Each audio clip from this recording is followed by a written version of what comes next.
Hey, you are watching Watch Physics. Never forget to subscribe this channel and hit the bell icon. In this video, we are explaining a very important topic of class 12 physics, which is Coulomb's law.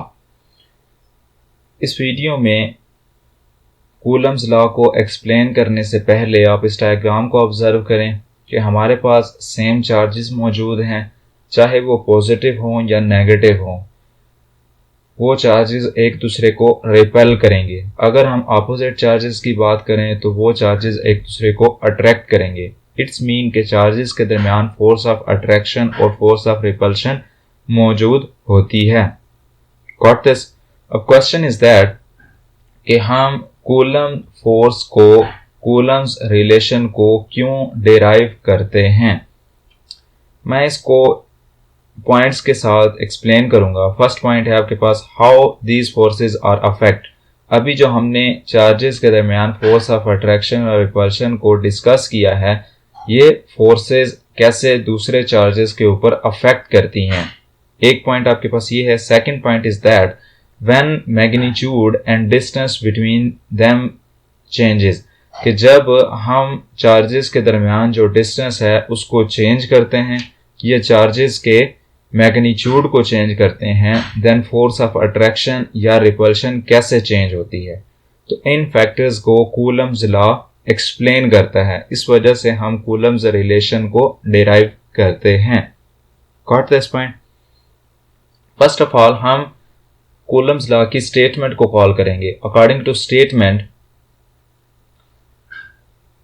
The force of attraction और repulsion between 2 point charge bodies, 2 point charge bodies के दरमियान force of attraction या फिर force of repulsion जो होती है, is directly proportional to the product of the magnitude of charges. Directly proportional होती है चार्जेस के मैग्नीट्यूड के प्रोडक्ट के, and inversely proportional to the square of distance between them. हमने क्या पढ़ा कि चार्जेस के दरमियान जो फोर्स ऑफ अट्रैक्शन या रिपल्शन मौजूद होती है वो डायरेक्टली प्रोपोर्शनल होती है चार्जेस के मैग्नीट्यूड के प्रोडक्ट के, और इनवर्सली प्रोपोर्शनल होती है चार्जेस के दरमियान जो डिस्टेंस और होता है उसके स्क्वायर के। Got this point? मैथमेटिकली आप इसको ऐसे रिप्रेजेंट कर सकते हैं कि फोर्स डायरेक्टली प्रोपोर्शनल है Q1 Q2 के। यहाँ पे Q1 और Q2 क्या है? बेसिकली ये चार्जेस के मैग्नीट्यूड को रिप्रेजेंट कर रहे हैं। Got this point? और फोर्स इनवर्सली प्रोपोर्शनल होती है square of distance between them के। Clear? 1/r²। I am hoping यहां तक आपको क्लियर हो चुका होगा। दोनों इक्वेशंस को जब आप कंबाइन करते हैं तो एक फाइनल रिजल्ट निकलता है। जब प्रोपोर्शनैलिटी का साइन खत्म किया जाता है तो कोई ना कोई कांस्टेंट यूज किया जाता है। यहाँ पे कांस्टेंट k को यूज किया है। F फोर्स है आपके पास, k आपके पास कूलम कांस्टेंट है, Q1 Q2 चार्जेस के मैग्नीट्यूड को रिप्रेजेंट कर रहे हैं, जबकि r जो है वो डिस्टेंस ऑफ सेपरेशन है। क्लियर? अब हम कूलम कांस्टेंट k को एक्सप्लेन करेंगे और बताएंगे कि इसकी वैल्यू किन चीजों के ऊपर डिपेंड करती है। k is equal to 1/4 pi epsilon naught. ये आपके पास कूलम कांस्टेंट k की वैल्यू है। क्लियर? यहाँ पे 1/4 पाई तो कांस्टेंट है, और फैक्टर जो है आपके पास एप्सिलॉन नॉट, ये क्या चीज है? ये भी बेसिकली एक इलेक्ट्रिकल कांस्टेंट ही है, where epsilon naught is an electrical constant known as permittivity of free space। ये एक इलेक्ट्रिकल कांस्टेंट है जिसको हम permittivity of free space कहते हैं। अब हम ये चीज एक्सप्लेन करेंगे कि अगर चार्जेस के दरमियान मीडियम को प्लेस कर दिया जाए तो हमारे पास जो इलेक्ट्रोस्टैटिक फोर्स होती है वो कम होती है या फिर ज्यादा होती है। Presence of dielectric reduce the electrostatic force। यहाँ पे वर्ड डाइलेक्ट्रिक यूज किया है। डाइलेक्ट्रिक बेसिकली उस मीडियम को रिप्रेजेंट कर रहा है जो हमने चार्जेस के दरमियान प्लेस किया है। तो हमने क्या पढ़ा कि डाइइलेक्ट्रिक की मौजूदगी में इलेक्ट्रोस्टैटिक फोर्स जो होती है वो कम हो जाती है। यहाँ पे ये आपके पास कूलम फोर्स का रिजल्ट है। अगर हम मीडियम प्लेस कर देते हैं तो हमारे पास एक इजाफी टर्म एप्सिलॉन आर आती है। Clear this point.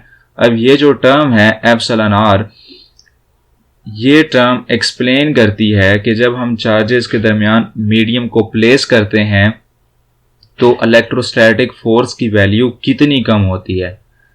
Got this point. तो यहां से हमें क्या पता चला कि वैल्यू ऑफ के जो है कूलम कांस्टेंट की वैल्यू वो डिपेंड करती है चार्जेस के दरमियान किसी भी मीडियम के ऊपर। Got this point.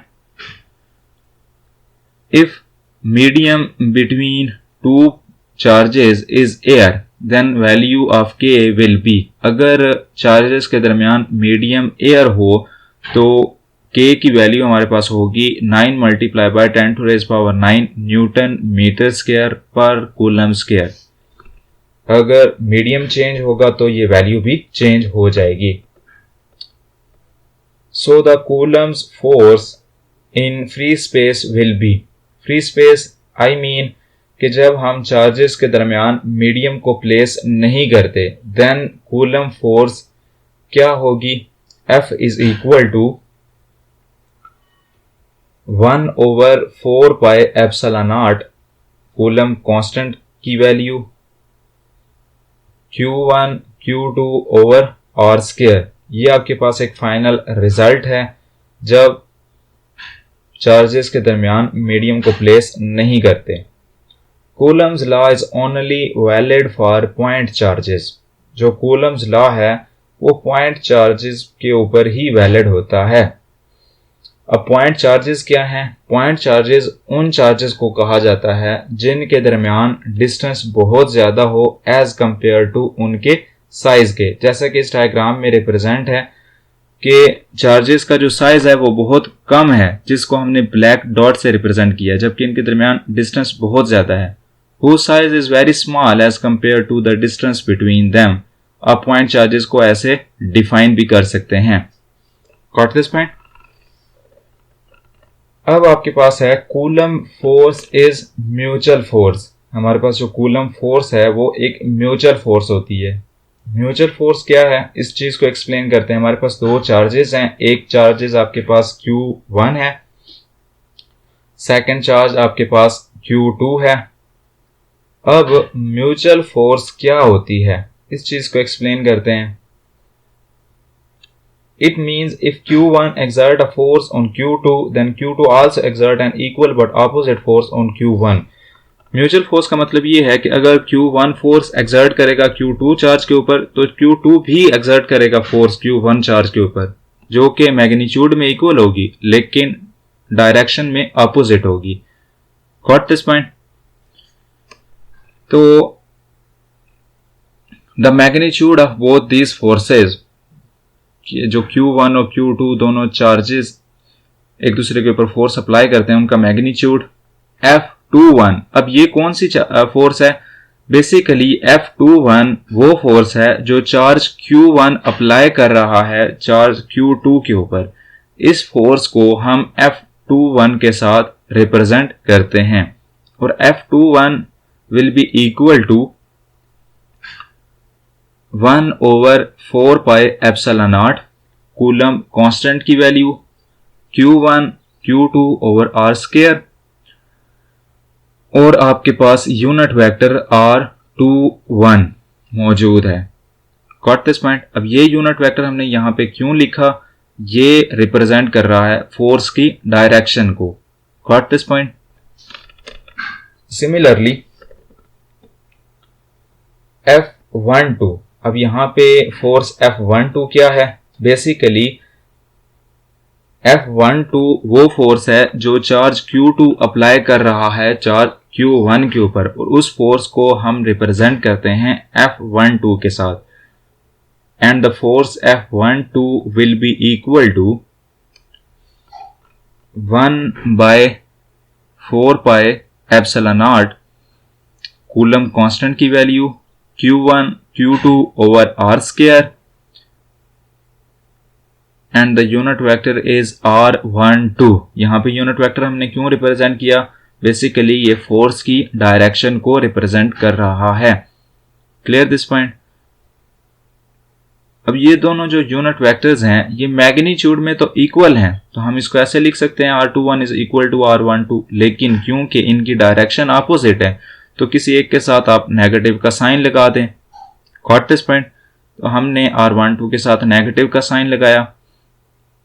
अगर आप ये जो मैंने मेंशन किया है यूनिट वेक्टर r21 इसको रिप्लेस कर दें नेगेटिव r12 यूनिट वेक्टर के साथ, तो फिर क्या होगा? अब हम इस चीज को एक्सप्लेन करते हैं। तो F21 जो फाइनल रिजल्ट अभी हमने फाइंड किया है वो मैंने राइट किया है, और R21 यूनिट वेक्टर की जगह पर हमने -R12 यूनिट वेक्टर को रिप्लेस कर दिया है। Clear this point? तो हमारे पास जो ये सारी की सारी टर्म है 1/4 pi epsilon not Q1 Q2 over R square negative R12 unit vector, ये सारी की सारी जो टर्म है ये इक्वल होगी नेगेटिव ऑफ F12। तो हमारे पास फाइनल रिजल्ट क्या आएगा? F21 is equal to negative F12। इसका क्या मतलब है कि चार्ज Q1 अप्लाई कर रहा है चार्ज Q2 के ऊपर फोर्स, और चार्ज Q2 फोर्स अप्लाई कर रहा है चार्ज Q1 के ऊपर। दोनों इक्वल हैं मैग्नीट्यूड में, लेकिन डायरेक्शन में अपोजिट हैं। तो हमने इस तरीके से ये चीज प्रूफ की कि जो कूलम्स फोर्स होती है वो म्यूचुअल फोर्स होती है। Got this point? I am hopping यहाँ तक इस लेक्चर के रिलेटेड आपको कोई डाउट नहीं होगा। अगर कोई डाउट है तो कमेंट करें, आपको आपका आंसर मिल जाएगा। इस चैनल को सब्सक्राइब करें, बेल आइकन को हिट करें। अपना ख्याल रखें। अल्लाह हाफिज़।